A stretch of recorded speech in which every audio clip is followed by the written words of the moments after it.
very simple dish, and it is called beef and spinach. I have already prepared the ingredients for this meal, and now we are ready to start cooking. First of all, you need some peanut sauce. This one was made by me. You can find out how in another video. Then you will also need some minced meat. Here I am using beef. And then finally, you would need some greens. In this case, I am using spinach. If you want, you could use any other green vegetables. It doesn't really matter.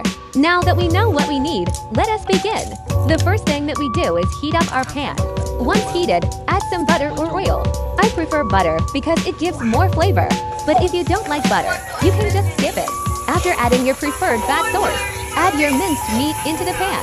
Make sure not to overcrowd the pan, because when there is too much food on the pan, it takes longer to cook. Also make sure that you spread them evenly, so they cook at an even rate.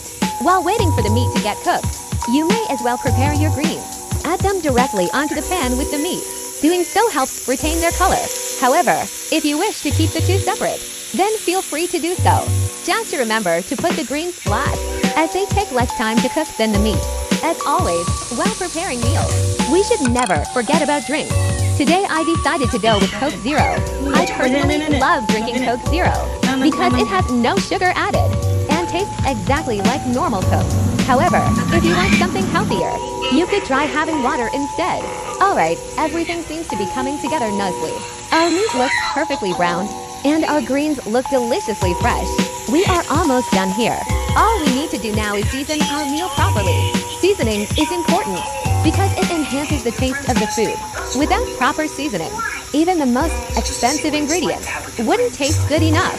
For example, you might think that salt makes food salty, but actually it does quite the opposite. Salt brings out flavors from foods that otherwise wouldn't be tasted. Similarly, pepper adds spice to dishes, while garlic and ginger give a nice aroma. These are only examples though. There are many other ways to season food. Anyways, once you finish seasoning your meal, your job here is complete. Feel free to serve yourself right away. Remember to eat slowly and enjoy every bite. Good food deserves to be savored. Don't rush through eating. Take your time and appreciate each mouthful. That way you won't miss anything special about whatever you're eating. Eating slowly also means chewing fairly, which aids digestion. Plus it allows you to notice small details, like textures and temperatures, that often go unnoticed during fast eating sessions. Another benefit of slow eating is weight management. When you eat quickly without paying attention, it's easy to overeat since you haven't given enough time for your brain to register fullness signals from your stomach yet.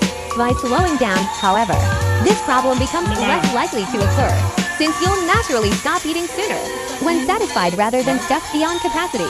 Last but certainly not least, slow eating promotes mindfulness practices, such as being present in the moment, rather than distracted by outside factors or worrying about future events. Mindfulness encourages gratitude towards oneself for providing nourishment through healthy choices such as nutritious meals, prepared mindfully with care.